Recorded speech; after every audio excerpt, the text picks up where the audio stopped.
What's up, traders? Welcome to Stock Options University. My name is Ruben, and in this video lesson, I am going to be talking about stock options. So this is why you're here. This is where we're here. Super excited to basically go over what an options contract is and how it benefits us compared to just buying a stock. Let's get right to it.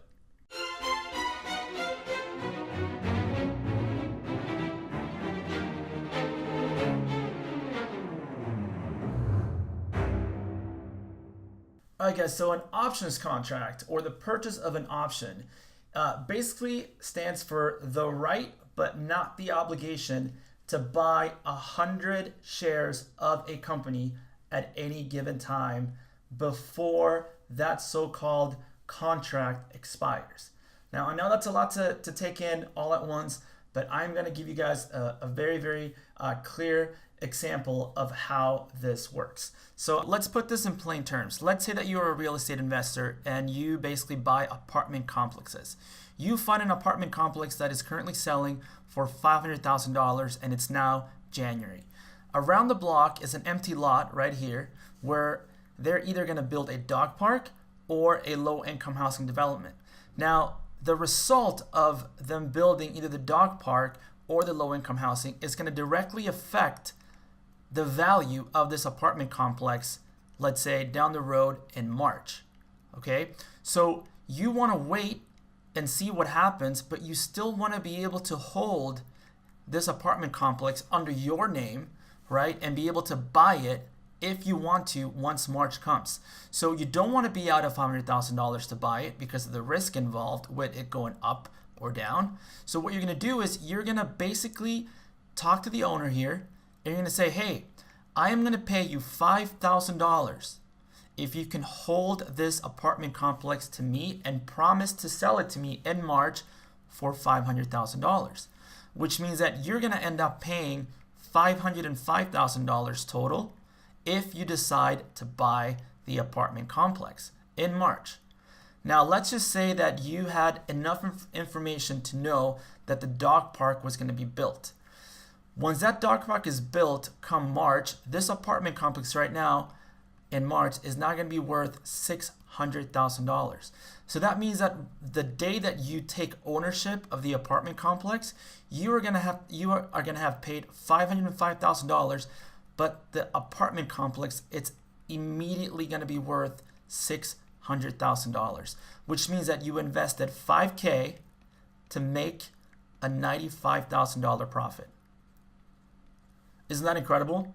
So you do not have the obligation to buy this complex only if you want to, but if you do, you will have only invested $5,000 to make the difference between what the building is worth in March to what it was worth in January. Okay? The owner here does not care about this or this. He just wants to sell. You are asking him to hold it for you for $5,000 extra, which he did. The dog park was built. The building is now worth $600,000. You made a $95,000 profit because you are still paying $500,000 in March.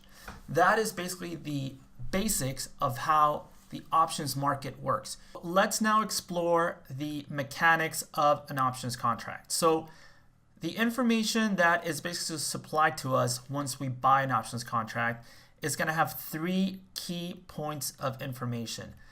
The strike price, which is the cost or the price that you think the stock is either going to go up or go down at any given time in the future. So let's say that Apple is currently trading at 200, right?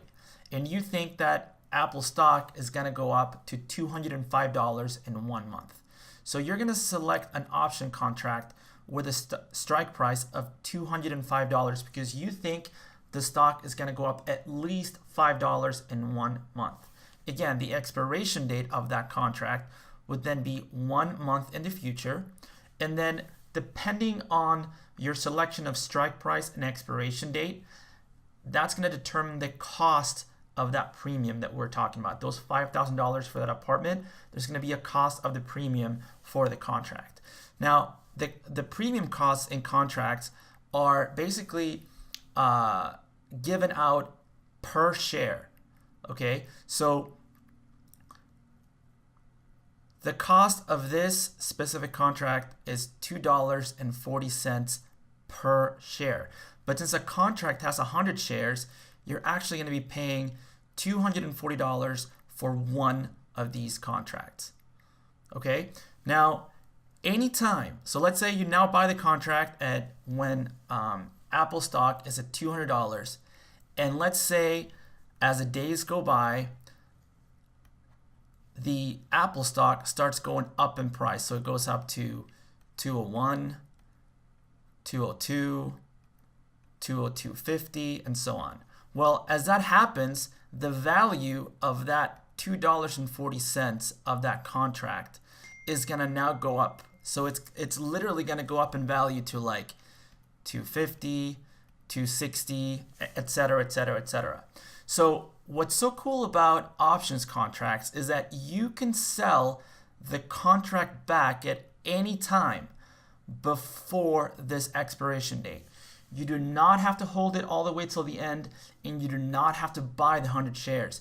You are just selling your right to own those 100 shares.